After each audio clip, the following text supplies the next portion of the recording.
नमस्ते। दुनिया भर में 1 अरब से भी ज्यादा मुसलमानों की जिंदगी एक बहुत ही गहरी और जटिल कानूनी व्यवस्था से चलती है। तो आज हम इसी इस्लामी कानून के पूरे ढांचे को समझने की कोशिश करेंगे। तो मन में ये सवाल आना लाजमी है कि आखिर 1400 साल पुरानी एक परंपरा आज के दौर में अरबों लोगों की रोजमर्रा की जिंदगी का मार्गदर्शन कैसे करती है। इसका जवाब मजे की बात यह है कि खुद इस्लामी कानून की बनावट में ही छिपा है। चलिए इसे ही समझते हैं। अब इसे समझने के लिए सबसे पहले दो बहुत जरूरी शब्दों के बीच का फर्क जानना होगा, शरीयत और फिक्ह। एक है ईश्वर का दिया कानून और दूसरा है उस कानून की इंसानी समझ। तो देखिए, शरीयत को समझिए ईश्वर का दिया हुआ कानून, एक सीधा रास्ता जो कुरान और पैगंबर मोहम्मद की शिक्षाओं पर आधारित है। ये बदल नहीं सकता। अब दूसरी तरफ है फिक्ह। फिक्ह क्या है? ये उस रास्ते को समझने और उस पर चलने की इंसानी कोशिश है, मतलब हमारी समझ। इसीलिए शरीयत तो हमेशा एक जैसी रहती है, पर फिक्ह वो समय और हालात के साथ बदलती रहती है और बदल सकती है। फिक्र शब्द का मतलब ही होता है गहरी समझ। ये असल में सदियों से इस्लामिक विद्वानों द्वारा विकसित की गई एक डायनामिक लीगल परंपरा है। ये इज्तिहाद की प्रक्रिया से बनती है, जिसका सीधा सा मतलब है स्वतंत्र रूप से सोच विचार कर किसी नतीजे पर पहुंचना। और यही वो प्रक्रिया है जो कानून को समय और समाज के हिसाब से ढलने में मदद करती है। अच्छा, तो ये विद्वान या न्यायविद कानूनी फैसलों तक पहुंचते कैसे हैं? इसके लिए वो कुछ खास स्रोतों का इस्तेमाल करते हैं। इसे आप उनका टूलकिट भी कह सकते हैं। और इस टूलकिट में हर चीज की अपनी एक जगह है, एक प्राथमिकता है। सबसे पहले और सबसे ऊपर है कुरान, जो मुख्य स्रोत है। दूसरे नंबर पर आती है सुन्नत, यानी पैगंबर का तरीका या उनकी परंपरा। तीसरा है इजमा, यानी किसी एक दौर के सभी विद्वानों की किसी बात पर आम राय। और आखिर में आता है कयास, यानी किसी पुरानी मिसाल को देखकर नए मामले पर फैसला करना। ये तब इस्तेमाल होता है जब किसी मसले का जिक्र सीधे तौर पर ग्रंथों में न हो। यहाँ सुन्नत को थोड़ा और समझना जरूरी है, क्योंकि लोग अक्सर सुन्नत और हदीस में कंफ्यूज हो जाते हैं। देखिए, हदीस का मतलब है पैगंबर के किसी काम या बात की एक रिपोर्ट, एक तरह से एक वाक्या। और सुन्नत वो नियम है जो उस हदीस से निकाला जाता है। तो हर हदीस से एक सुन्नत यानी एक नियम तय होता है। इन चार मुख्य स्रोतों के अलावा न्यायविदों के पास कुछ और भी एडवांस टूल्स हैं, जैसे कि इस्तेहसान, जो उन्हें किसी कठोर नियम के बजाय ज्यादा इंसाफ वाला विकल्प चुनने की आज़ादी देता है।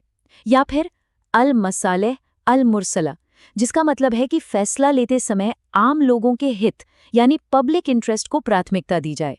यही वो उपकरण है जो इस पूरे सिस्टम को लचीला बनाते हैं, ताकि ये नई चुनौतियों का सामना कर सके। अब बात करते हैं इस्लाम की दो सबसे बड़ी परंपराओं की, यानी सुन्नी और शिया।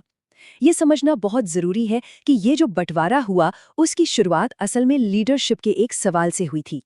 देखिए, बात शुरू हुई पैगंबर मोहम्मद के निधन के बाद। सवाल ये उठा कि अब मुस्लिम समुदाय को कौन लीड करेगा, उनका उत्तराधिकारी कौन होगा।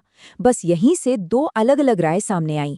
एक ग्रुप का मानना था कि लीडर को सबकी सहमति से चुनना चाहिए, और इसी आधार पर उन्होंने अबू बकर को अपना पहला खलीफा चुना।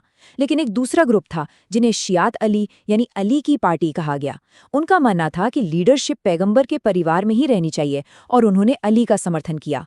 तो असल में ये जो शुरुआत थी ये पूरी तरह से एक पॉलिटिकल मतभेद था, कोई धार्मिक झगड़ा नहीं। लेकिन वक्त के साथ ये पॉलिटिकल मतभेद गहरे धार्मिक और कानूनी मतभेदों में बदल गया। जैसा कि इस टेबल में हम देख सकते हैं, सुन्नी परंपरा में लीडरशिप समुदाय की सहमति से चुनी जाती है और धार्मिक अधिकार कई विद्वानों यानी उलेमा में बटा होता है। वहीं शिया इस्लाम का मानना है कि लीडरशिप ईश्वर की तरफ से पैगंबर के परिवार में ही तय होती है और सारा धार्मिक अधिकार इमामों के पास होता है। कानून के स्रोतों में भी आप फर्क देख सकते हैं, जहां शिया परंपरा तर्क यानी रीजन को ज्यादा अहमियत देती है। अच्छा, तो इन दोनों बड़ी परंपराओं के अंदर भी कानून को समझने और उसकी व्याख्या करने के कई स्कूल विकसित हुए, जिन्हें हम मजहब के नाम से जानते हैं। ये बात इस विचार को बहुत खूबसूरती से समझाती है। ये स्कूल एक ही सागर की धाराएं हैं, मतलब भले ही उनके तरीके और मेथड्स अलग अलग हों, लेकिन उन सबका स्रोत एक ही है, शरीयत। और सबका मकसद भी एक ही है, लोगों का मार्गदर्शन करना। तो चलिए पहले सुन्नी स्कूलों पर एक नज़र डालते हैं। जिन्हें दुनिया के ज्यादातर मुसलमान फॉलो करते हैं। सुन्नी इस्लाम में 4 सबसे बड़े स्कूल हैं: हनीफी, मालिकी, शाफई और हम्बली। जैसा कि इस चार्ट में साफ दिख रहा है, हनीफी स्कूल को मानने वालों की संख्या सबसे ज्यादा है। ये स्कूल खास तौर पर दक्षिण एशिया, मध्य एशिया और तुर्की में काफी प्रचलित है। इनमें से हर स्कूल की नींव एक महान न्यायविद ने रखी थी। जैसे अबू हनीफा अपने तार्किक तर्क यानी लॉजिकल रीजनिंग पर जोर देने के लिए जाने जाते थे। इमाम मालिक ने पैगंबर की परंपराओं को सबसे ऊपर रखा। अल शाफिई ने तो पूरे न्यायशास्त्र के विज्ञान को ही एक सिस्टमैटिक रूप दिया। और इब्न हम्बल एक कट्टर परंपरावादी थे जो पूरी तरह से हदीस पर ही निर्भर रहते थे।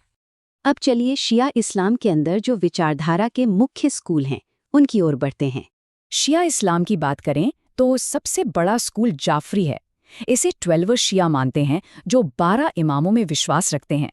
इनके अलावा इस्माइली और जैदी जैसे स्कूल भी हैं, जिनकी इमामों की श्रृंखला और कुछ मान्यताएं थोड़ी अलग हैं। तो अब तक हमने शरीयत, फिक्र, कानून के अलग अलग स्रोत और इन सभी स्कूलों को समझा। अब इन सबको एक साथ जोड़कर देखते हैं कि इस पूरे ढांचे का असल में मतलब क्या है। तो जो सबसे जरूरी बात है वो ये है कि इस्लामी कानून को एक स्थिर कोड नहीं है, बल्कि ये विद्वानों की एक जीती जागती परंपरा है। शरीयत ईश्वर का दिया स्रोत है, लेकिन फिक्र यानी उसकी इंसानी व्याख्या बहुत विविध है और समय के साथ ढल सकती है। सुन्नी और शिया परंपराएं अलग अलग रास्ते अपनाती हैं, लेकिन दोनों ही ईश्वर की मर्जी को समझने की कोशिश करती हैं।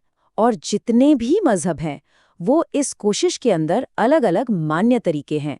तो कुल मिलाकर हम कह सकते हैं कि इस्लामी कानून दरअसल ईश्वर के दिए गए पाठ और इंसान के तर्क के बीच एक 1400 साल पुराना लगातार चलने वाला संवाद है। और यही वो संवाद है जिसने इसे इतने सालों तक दुनिया भर के अलग अलग समुदायों के लिए एक स्थायी और अनुकूल गाइड बनाए रखा है। और ये हमें एक आखिरी सवाल पर लाकर छोड़ देता है। आज की इतनी तेजी से बदलती दुनिया में इस्लामी न्यायशास्त्र का भविष्य क्या होगा?